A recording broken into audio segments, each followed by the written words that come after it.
The daily put-call ratio on United Airlines peaked at more than 25-to-1 on September 6th. And the volume of put options at 2,000 contracts that day was 285 times the norm. Put option volume on American Airlines was 60 times the daily average on September 10. And according to all sources, there was no other event to explain these anomalies. Insider trading is suspected by 5 criteria. The timing is too good, or the pattern deviates too much from normal levels, or the transactions are too specific, too large, or too speculative.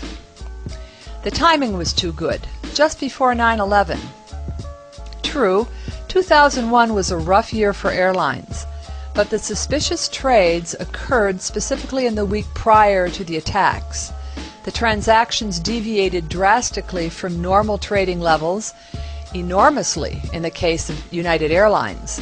The transactions were too specific. They were on airlines, especially those airlines actually used in the attacks, and other companies specifically harmed by the attacks. At least one transaction was too large.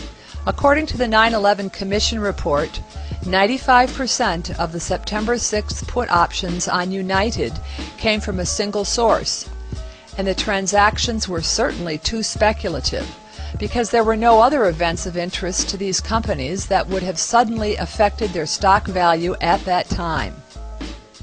5 out of 5 signs of insider trading are present, yet the most obvious conclusion is resisted. The 9/11 Commission report offered no explanation why all 5 signs of insider trading were present: timing, variance, specificity, volume, and speculation, except to say that everything turned up benign, without presenting any evidence to support that claim. The second problem with the paper is that it ignores obvious evidence of criminal behavior. It ignores the fact that the put options were never exercised. If the put options were purchased innocently, then why didn't these innocent traders exercise their options and enjoy the profit?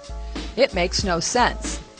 The drop in stock value on the companies in question made for the perfect conditions to profit from a put option. Instead, the cost of the put options was taken as a loss.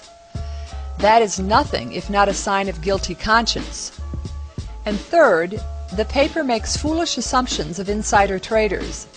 What the paper does is it claims that an insider trader would be more inclined to place a short-term put than a long-term put, because a short-term put option on a stock that's expected to take a one-time sudden plunge would be more profitable than a long-term put. Because the put options placed on companies impacted by 9/11 were of longer term, the paper argues that they are less significant than short-term puts would be. This seems reasonable, to assume that inside traders are interested in maximizing profits. But in a criminal investigation of events of September 11, is it really safe to assume, in the face of all the evidence to the contrary, that insider trading did not take place just because it was not done in the most profitable way? This raises a difficult question, however. If maximum profit was not the motive for the insider traders, then what was?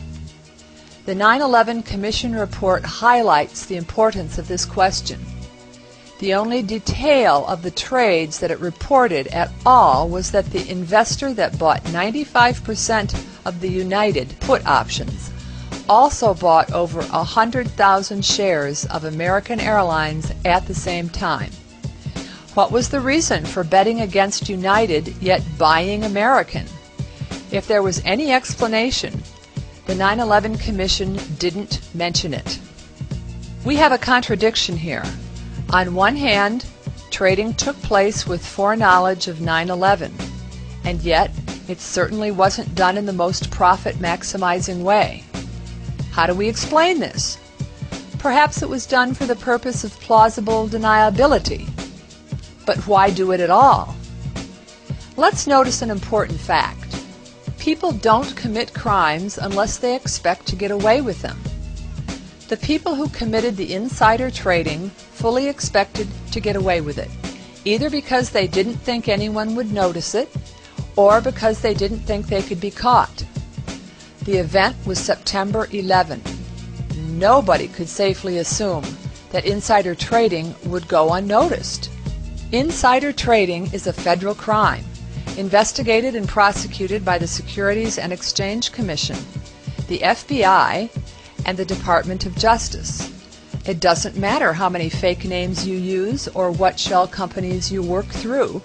If you are profiting off the September 11 airline stocks and the United States of America has predictably made a promise to track you down, you should expect to be caught. Instead, the government brushed off this powerful evidence of foreknowledge in the attacks, saying that at least one inside trader had no conceivable ties to Al-Qaeda.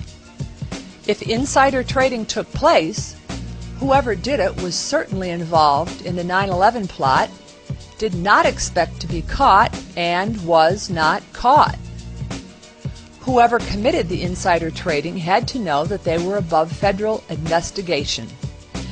Yet they never collected the profits. Why not?